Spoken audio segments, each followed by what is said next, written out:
இது இன்றைய மன்னா, இன்றைய மன்னா, இது இன்றைய மன்னா, இன்றைய மன்னா, தன்னா அன்பாழ்வின் மன்னா.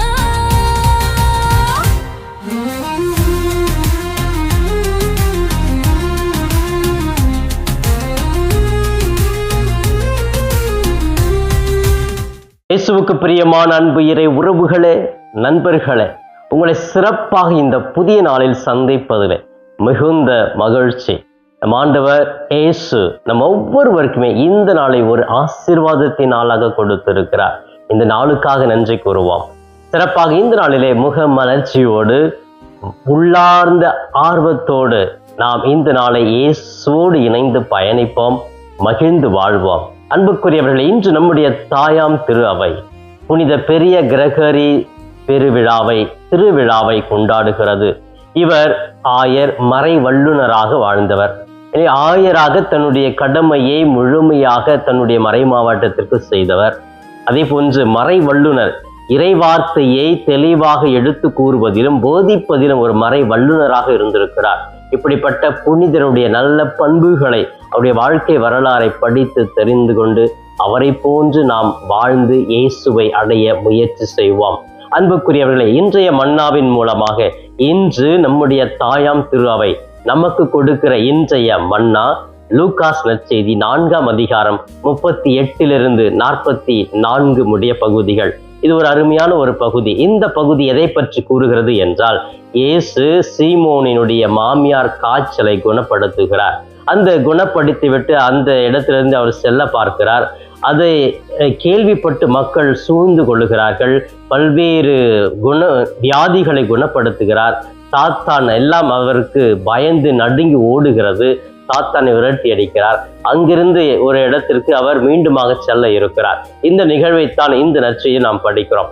இந்த நற்செய்தி முழுவதுமாக நான் நேற்றைய தினம் படித்து ஆலயத்திலே தியானிக்கிற பொழுது எனக்கு கிடைத்த இந்த நற்செய்தியினுடைய மைய கருத்து, இயேசுவினுடைய முழுமையான அர்ப்பணத்தில் அவருக்கு இரக்கம், புதுமை செய்யும் வல்லமை, நற்செய்தி அறிவிப்பு என்ற 3 நல்ல பண்புகள் அவருடைய வாழ்க்கையில் வாழ்வாகவே மாறிவிட்டது. ஆம் பிரியமானவர்களே, நம்முடைய வாழ்க்கையில் கூட நாம் இறைவனுக்காக, கடவுளுக்காக முழுமையாக அர்ப்பணிக்கிற பொழுது நாம் பிறரை பார்த்து பரிவு கொள்ளுவோம், இரக்கம் கொள்ளுவோம்.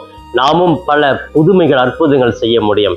இயேசு எப்படி சீமோனுடைய மாமியாரை கை வைத்து அந்த காய்ச்சலை கடிந்து கொண்டாரோ, குணப்படுத்தினார், அப்படி நாம் கூட புதுமை செய்ய முடியும் என்று, பல்வேறு புதுமைகள் நம்மால் நிகழ்த்த முடியும் என்று இந்த பகுதி நமக்கு நினைவுபடுத்துகிறது. அதோடு நற்செய்தி அறிவிக்க எல்லா நேரங்களிலும் எல்லா மக்களுக்கும் நான் நற்செய்தி போதித்து கொண்டே இருப்பேன். எந்த சூழ்நிலையில் நான் இந்த நற்செய்தி அறிவிப்பை ஒருபொழுதும் கைவிட மாட்டேன் என்ற ஒரு செய்தியையும் இந்த நற்செய்தி பகுதி நமக்கு நினைவுபடுத்துவதாக அமைந்திருக்கிறது. ஆம் பிரியமானவர்களே, இந்த முழுமையான இந்த நற்செய்தியினுடைய மைய கருத்து எதுதான். நாம் எப்பொழுது கடவுளுக்காக முழுமையாக அர்ப்பணிக்கிறோமோ அப்பொழுது இறைவன் நம்மை வழி நடத்துகிறார். இறைவன் நமக்கு நல்ல குணங்களை கொடுக்கிறார்.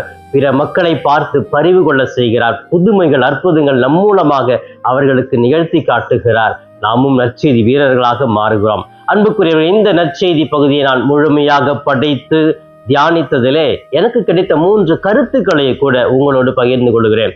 முதல் கருத்தாக, இயேசு தனிப்பட்ட அக்கறையுடன் பரிவு கொள்ளுகிறார். ஆம் பிரியமானவர்களே, இந்த நற்செய்தியில இயேசு தனிப்பட்ட விதத்தில், ஐயோ இவங்க இவ்வளோ கஷ்டப்படுவாங்க, ஒரு காய்ச்சல் தான், சீமோனுடைய மாமியாருக்கு ஒரு காய்ச்சல் தான், அந்த காய்ச்சல்ல கூட நம்ம எல்லாமே வலி இழந்துடுவோம் இல்லையா, அதை உணர்கிறார் இயேசு. அந்த உணர்ந்து அந்த இடத்துல இரக்கத்தை காண்பித்து சீமோனுடைய மாமியாருடைய காய்ச்சலை குணப்படுத்துகிறார். எனவே அவருடைய இரக்கம், பரிவு தனிப்பட்ட விதத்தில் கூட ஒவ்வொரு மனிதர்களுக்கும் இருக்கிறது என்பதை இந்த நற்செய்தி மூலம் நாங்கள் உணர்ந்து கொள்ளுகிறோம். இரண்டாவதாக, இயேசுவுக்கு சாத்தான் மீது அதிகாரம் உண்டு. அப்ப இயேசு சீமோனுடைய மாமியார் காய்ச்சல் நீக்கிட்டு போகும்பொழுது அங்க சூழ்ந்திருந்த மக்களுக்கு நிறைய பேருக்கு சாத்தான் பிடித்திருந்தது. சாத்தான்லாம் கத்துறாங்க, இயேசுவே ஏன் எங்களுக்கு கொடுமைப்படுத்துற, நீர் எவ்வளவு பெரியவர் என்று தெரியும், நீரே மெசியா என்பது எங்களுக்கு தெரியும், இதெல்லாம் பேச ஆரம்பித்த உடனே இயேசு உடனே அந்த சாத்தானுடைய வாயை அடக்குகிறார். ஏன்னா அந்த சாத்தானுக்கு இயேசு யாருங்கிற உண்மை தெரியும். அந்த உண்மை மக்களுக்கு தெரிஞ்சிடுச்சுன்னா என்னை தூக்கி வச்சு கொண்டாடுவாங்க அப்படின்னா அந்த உடனே அந்த சாத்தானுடைய வாயை கட்டு போட்டு அதை மூடுகிறார், அதை விரட்டி அடைக்கிறார்.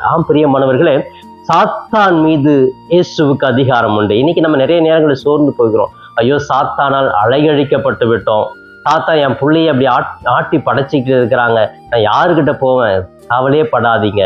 சாத்தானை எதிர்க்கக்கூடிய அதிகாரம் இயேசுவுக்கு அதிகமாக உண்டு என்பதை புரிந்து கொண்டு அந்த சாத்தானை விரட்டி அடிக்க இயேசுவை அழைப்போம்.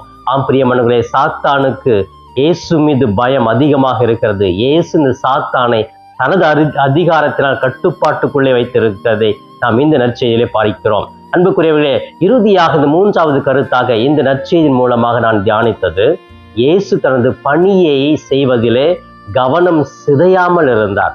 அப்ப அந்த இடத்துல பல்வேறு புதுமைகள் அற்புதங்கள் செய்யறாரு. எல்லாமே அங்க சூழ்ந்துட்டு இருக்கிறாங்க.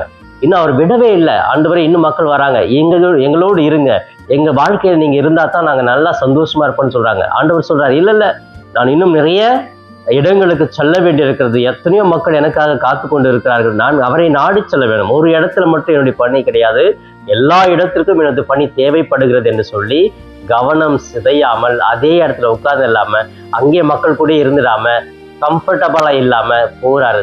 இன்னும் பல இடங்களுக்கு நான் செல்ல வேண்டும் என்று சொல்லி இயேசு சென்று பணியை செய்கிறார். பிரியமானவர்கள், இது அந்த கவனம் சிதையாமல் முழுமையாக இயேசு தன்னுடைய பணியினுடைய நோக்கத்தை உணர்ந்து செய்கிறார்.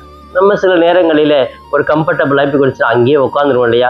போதும்பா, ஒரு 10 ஊருக்கு போகணும், இதுக்கப்புறம் எதுக்கு அந்த இடத்துக்கெல்லாம் போகணும், இங்கேயே நல்லா இருந்தலாமே, ஒரு 10 நாள் தங்கிட்டு போயிடலாமே அப்படின்னு கவனம் சிதைந்து அங்கேயே உட்கார்ந்துருவோம் நம்மள பலர். ஆனா இயேசு அந்த கவனம் சிதையாமல், நான் நற்செய்தியை அறிவிக்க வேண்டும், எல்லா இடங்களுக்கும் அறிவிக்க வேண்டும் என்று சொல்லி போய்கொண்டே இருக்கிறார். ஐயோ, இந்த இடத்துல இவ்வளவு புதுமை செஞ்சுட்டேன், மக்கள் என்னை தூக்கி வச்சு கொண்டாடுறாங்க, பாராட்டுறாங்கன்னு அங்கேயே அமரல.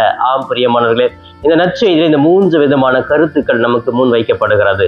இயேசு தன்னுடைய வல்லமையினால மக்கள் மீது பரிவு கொள்ளுகிறார். இயேசு தன்னுடைய அதிகாரத்தினால் சாத்தானை விரட்டுகிறார். இன்னும் தனக்கு கொடுக்கப்பட்ட கடமையை உணர்ந்து மீண்டும் பல இடங்களுக்கு, புதிய இடங்களுக்கு செல்லுகிறார். இதை போன்று நாமும் கத்தோலிக்க திரு அவையிலே இயேசுவினுடைய பிள்ளையாக வாழ்கிற ஒவ்வொருவருமே நாம் நமது கடமையை செய்ய வேண்டும். பலனை எதிர்பார்க்க கூடாது. சாத்தானை விரட்டி அடிக்க புதுமைகள் செய்ய நம் சக்தியை பெற வேண்டும். இன்னுமாக மக்களை பார்த்து இரக்கம் உடையவர்களாக வாழ வேண்டும் என்ற கருத்தை உள்வாங்கி சிந்திப்போம். இப்பொழுது கண்களை மூடி ஜெபிப்போமா? எங்களை நேசிக்கும் எங்கள் தாயும் தந்தையுமான இறைவா, உம்மை போற்றுகிறோம், வாழ்த்துகிறோம், ஆராதிக்கிறோம், நன்றி கூறுகிறோம். அன்பு தெய்வமே, இதோ சிறப்பாக இந்த நாளிலே இந்த மன்னாவின் மூலமாக மக்கள் பார்த்து ஜெபித்து கொண்டிருக்கிறார்கள். உமது வார்த்தையை தியானிக்கிறார்கள், உமது வார்த்தையின்படி வாழ வாஞ்சிக்கிறார்கள். ஒவ்வொருவரையும் ஆசீர்வதியும், அவர்கள் எண்ணங்களை ஆசீர்வதியும், செயல்களை ஆசீர்வதியும். அவர்கள் எங்கு சென்றாலும் தூய பரிசுத்த ஆவியானவர் துணையாக இருக்கட்டும். அவர்கள் வாழ்க்கையில் சோதிக்கிற சோர்வுகளை கொடுக்கிற பொல்லாத அந்தகார சக்தியிலிருந்து இவர்களுக்கு விடுதலை கொடுப்பீராக. பொல்லாருடைய வஞ்சக செயல்கள் இவர்களையும் இவர்கள் குடும்பத்தையும் தாக்காமல் இருக்கட்டும். குடும்பத்தில் கணவன் மனைவி ஒருவரை ஒருவர் புரிந்து கொண்டு நிம்மதியோடு அன்போடு வாழட்டும். பிள்ளைகளும் பெற்றோர்களும் ஒருவரை ஒருவர் ஏற்றுக்கொண்டு அவருடைய வளர்ச்சிக்காக ஒருவருக்கு ஒருவர் அயராது உழைக்க நல்ல மனப்பான்மை கொடும்.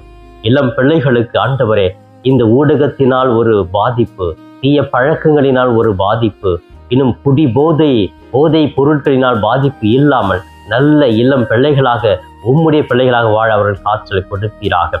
இன்னும் குழந்தை பாக்கியமில்லை, குடும்பத்தில் கடன் பிரச்சனை, மருத்துவமனையிலே வீடுகளிலே பல்வேறு ஆண்டுகளாக படுத்த படுக்கையில் பல்வேறு வியாதிகளாக இருக்கிற ஒவ்வொருவருக்கும் விடுதலை கொடுப்பீராக. குழந்தை பாக்கியமில்லாத குழந்தை பாக்கியத்தை கொடுப்பீராக. திருமணம் தடைகள் ஏற்பட்டிருக்கிறவர்கள் திருமண தடைகளை நீக்குவீராக. இன்னும் உழைக்கிற சிறு தொழில், பெருதொழில், அரசு தொழில் செய்கிற எல்லா ஊழியர்களையும் ஆசீர்வதியும். பேராசிரியர்கள், ஆசிரியர்கள் தங்களுடைய பணியை நிறைவாக செய்த அந்த இடத்திலே நல்ல மனநிலையோடு வாழ கிருபை செய்வீராக. இவை எல்லாம் எங்கள் ஆண்டவரும் மீட்பெருமான இயேசுவின் இணையற்ற நாமத்தில் ஜெபிக்கிறேன், ஜீவனுள்ள நல்ல பிதாவே, ஆமேன், ஆமேன். பிரியமானவர்களே, இந்த நாள் இனிய நாளாக இறை அருளை நிறைவாக பெற்று மகிழும் நாளாக இருக்க நான் வாழ்த்துகிறேன். உங்கள் ஒவ்வொருவருக்காக சிறப்பாக என்னுடைய தனிப்பட்ட ஜெபத்திலும் திருப்பலிலும் கூட ஜெபிக்கிறேன். இயேசுவுக்கே புகழ், மரியே வாழ்க.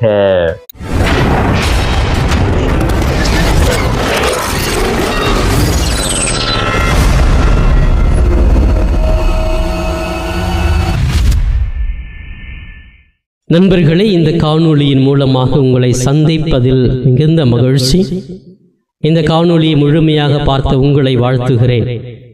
தொடர்ந்து ஃபாதர் தாஸ் கேப் யூடியூப் சேனலை பாருங்கள், ஜெபியுங்கள், இறைவன் மீது இருக்கிற நம்பிக்கையை ஆழப்படுத்துங்கள். உங்களுக்காக தொடர்ந்து ஜெபிக்கிறேன். இறை ஆசிர் என்றும் உங்களோடு இருக்கட்டும். இறைவனுடைய அமைதி உங்கள் உள்ளத்திலே குடிகொள்ளட்டும். உங்களுடைய குடும்பம் சமாதானத்தோடு வாழட்டும். நீங்கள் எடுக்கிற ஒவ்வொரு முயற்சிகளும் ஆசீர்வதிக்கப்பட நான் தொடர்ந்து ஜெபிக்கிறேன். தொடர்ந்து இந்த சேனல் ஃபாதர் தாஸ் கேப் யூடியூப் சேனலை சப்ஸ்கிரைப் செய்துவிட்டு தொடர்ந்து வருகிற ஒவ்வொரு காணொளியும் பார்த்து இந்த யூடியூப் சேனலை தாங்கும்படி உங்களை பாசத்தோடு கேட்டுக்கொள்கிறேன். நன்றி.